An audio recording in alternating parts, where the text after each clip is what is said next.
यही वाला न्यूमेरिकल परेशान कर रहा है ना। चलो देखो क्या कहता है, पढ़ो तो एक बार कम से कम, तभी तो सोल्यूशन आएगा। तो ये रहा इसका परफेक्ट एक्सप्लेनेशन। देखो क्या कह रहा है ये न्यूमेरिकल। यदि 1 किलोग्राम भार प्रति मिलीमीटर स्क्वायर का प्रतिबल, प्रतिबल दिया गया है ना बेटा, 1 किलोग्राम भार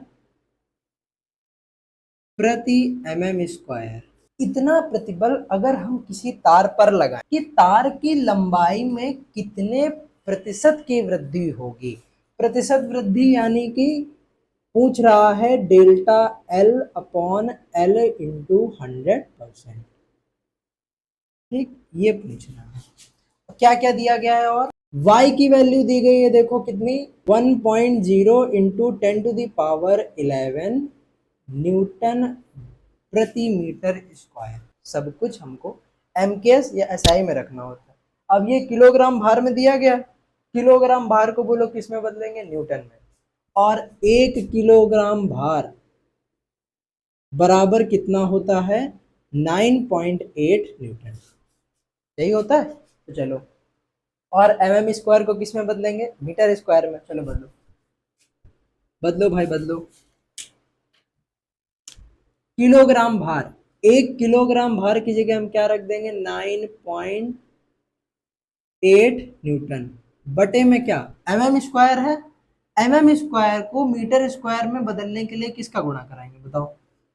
सबको पता है कितने का, 10⁻⁻6 मीटर। 10⁻⁻6 ऊपर जाकर 10⁻+6।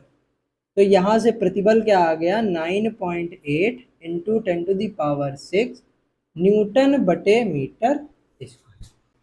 वाई का फॉर्मूला क्या होता है बताओ, वाई का फॉर्मूला बताओ। तो वाई का फॉर्मूला होता है प्रतिबल बटे विकृति। अरे अंधारे थे प्रतिबल बटे अंधारे थे विकृति। अब प्रतिबल की जगह बोलो हम क्या रखेंगे, वो रखो 9.8 इंटू 10⁻6। विकृति, विकृति बोलो क्या लिखेंगे, अनुदैर्ध्य विकृति है, तो इसको हम लोग लिखेंगे डेल्टा L अपॉन में n। y की वैल्यू दी गई है ना, रखो। 1 × 10⁻11 लिखे या केवल 10⁻11 लिखे, कोई फर्क पड़ेगा भाई, एक का किसी में भी गुणा करो वही आएगा। अब डेल्टा L अपॉन L को इधर ले जाओ, इसको इधर ले जाओ, तो डेल्टा L अपॉन L बराबर कितना आ गया, 9.8 इंटू 10⁻6 अपॉन में कितना, 10⁻11। अच्छा, ये तो आ गया डेल्टा L अपॉन L। हमको निकालना क्या है, delta L upon L into 100%। दोनों तरफ हम 100% का गुणा करा दें, करा दो। तो delta L upon L into 100% बराबर 9.8 इंटू 10⁻6 अपॉन 10⁻11 इंटू में 100।